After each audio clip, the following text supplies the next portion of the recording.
about this? Yeah, I have to keep it simple. There you go.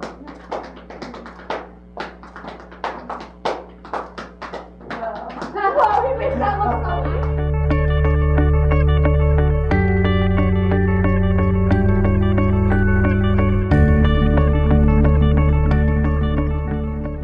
Hi, I'm Katie Allman reporting for Katie Chats here in downtown Toronto with lawyer and musician David Steinberg. How did you initially get into the music business?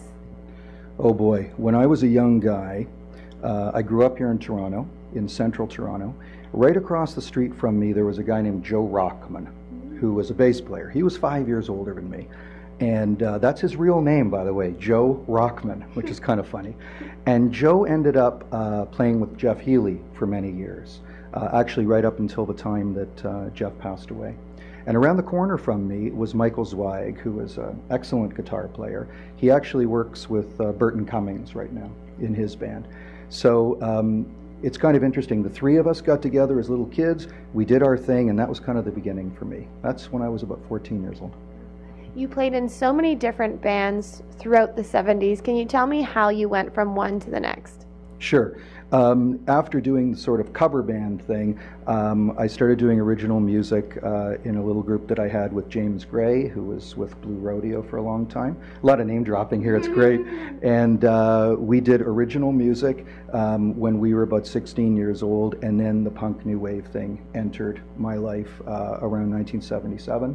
I became really, really interested in that, and I eventually ended up in a band called The Mods, who were located here in Toronto, and we were a very popular club band here in Toronto, although we played the US twice as well, and played in other major cities in Canada. What was it like being a part of that whole punk new wave in Toronto at that time period?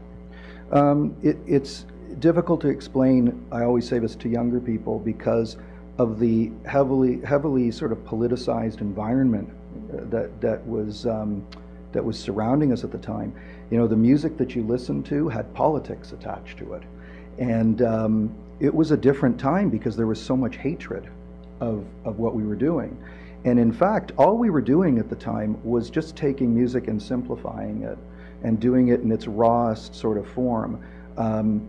You know, the sort of mohawks and the really crazy, ridiculous behavior didn't come later. So when you think about punk music, people think about those mohawks, but that's not what it was like back then. It was Talking Heads and the Police and Patti Smith and Television and, you know, bands that were just making sort of more simplified music. What inspired you to go to law school? Well, after playing in the Mods, I went to the U.S. For a while, and I worked with the Dead Boys, Stiv Bators, and then came back and played with a bunch of other bands here.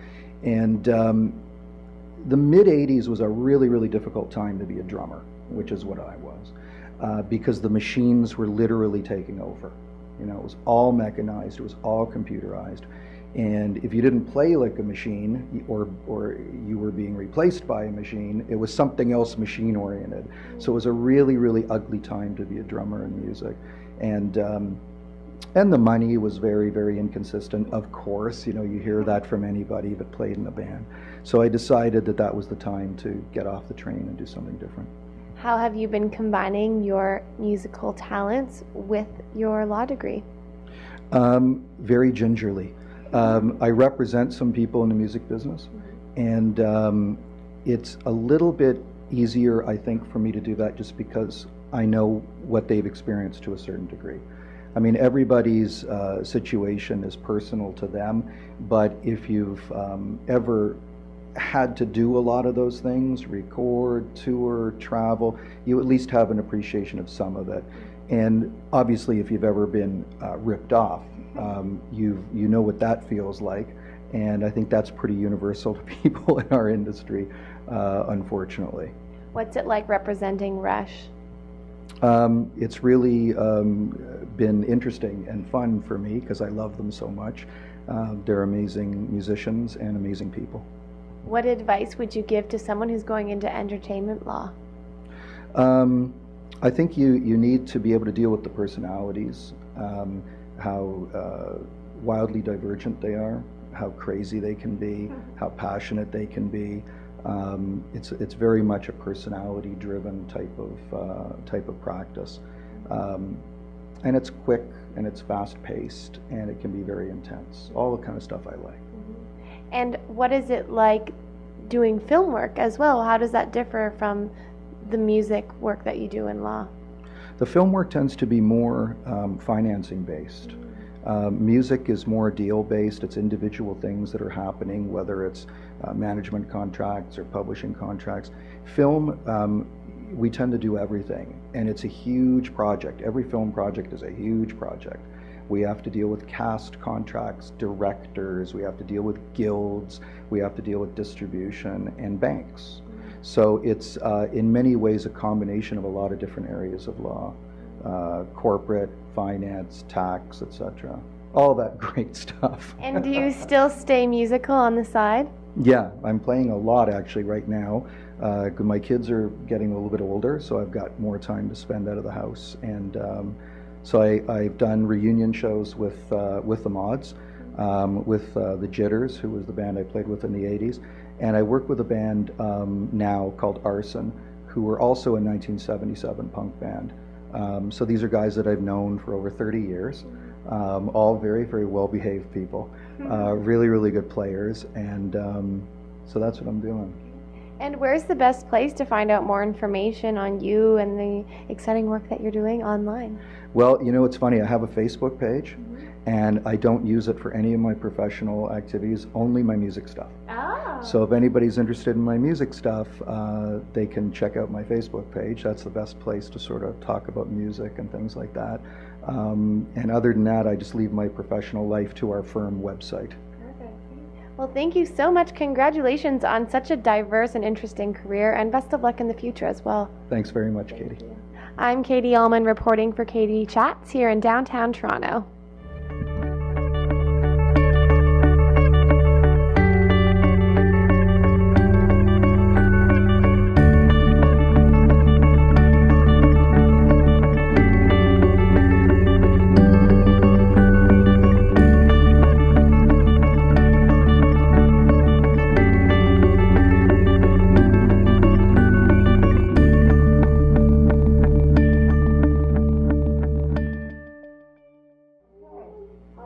Okay, ready? Right here, so you're gonna go. Can you do that?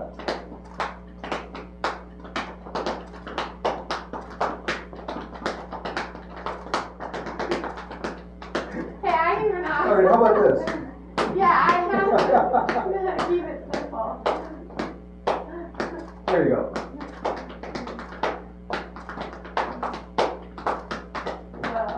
Whoa, he makes that look so easy.